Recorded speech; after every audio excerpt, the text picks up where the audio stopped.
इंदौर शहर की बाणगंगा पुलिस और क्राइम ब्रांच की टीम ने ऑपरेशन प्रहार के तहत 2 शातिर बदमाशों को गिरफ्तार किया है। बदमाशों के पास से नशीली मादक पदार्थ की दवाइयां बरामद की गई है। गौरतलब है कि पिछले कुछ समय से इंदौर पुलिस प्रशासन द्वारा ऑपरेशन प्रहार के तहत मादक पदार्थ की तस्करी करने वालों के खिलाफ अभियान चलाया जा रहा है। इसी कड़ी में चंदननगर थाना क्षेत्र की क्राइम ब्रांच पुलिस ने बदमाश से 1500 अल्फाजोलम टैबलेट जब्त की है। वहीं दूसरी कार्रवाई बाणगंगा पुलिस और क्राइम ब्रांच की टीम ने की है, जिसमें एक बदमाश से मादक पदार्थ युक्त लगभग 70 ग्राम के आसपास की अल्फाजोलम की 570 टैबलेट जब्त की है। पुलिस ने जिन बदमाशों को गिरफ्तार किया है उनके नाम फरहान पिता जमील खान निवासी चंदननगर और दूसरा अकील पिता इलियास अंसारी निवासी रानीपुरा है। पुलिस ने एनडीपीएस एक्ट के तहत प्रकरण दर्ज कर मादक पदार्थ युक्त नशीली टैबलेट कहां से लाई गई और किसे बेची जाने वाली थी, इसकी पूछताछ शुरू कर दी है।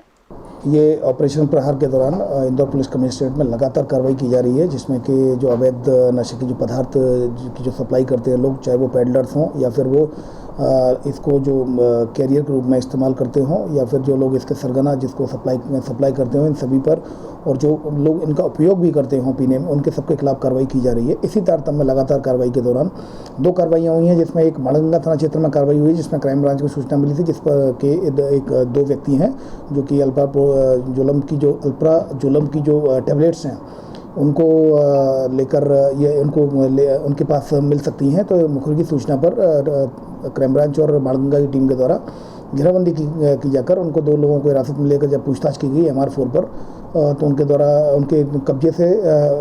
570 टैबलेट्स अल्प्राजोलम की मिली है, जिस पर कि 8/22 एनडीपीएस एक्ट के तहत कार्रवाई की जाकर इन्वेस्टिगेशन में लिया गया है और इनके बारे में ये भी पूछा जा रहा है कि कहाँ से लेकर आए हैं। दूसरी ओर चंदननगर में भी एक कार्रवाई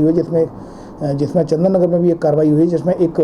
आरोपी है, उसके द्वारा मुखबिर की सूचना मिलने पर उसको जब घेराबंदी की जाकर हिरासत में लेकर जब उसको पकड़ा और उससे पूछताछ की गई और कब्जे में जब तलाशी ली गई तो उसके कब्जे से लगभग 1500 अल्प्राजोलम की टैबलेट्स मिली है और जिसमें लगभग 180 ग्राम के करीब उनमें वजन है, वेट है। तो उसमें धारा 8/22 एनडीपीएस एक्ट के तहत केस रजिस्टर किया गया, आरोपी को गिरफ्तार कर लिया गया है। तो कुल मिलाकर एक कार्रवाई बाणगंगा थाना क्षेत्र में हुई है अल्प्राजोलम की और दूसरी कार्रवाई है जो नशीली गोलियां जो अल्प्राजोलम की थाना चंदननगर में मिली है। तो इसमें दोनों में कार्रवाई प्रत्यक्ष की गई है।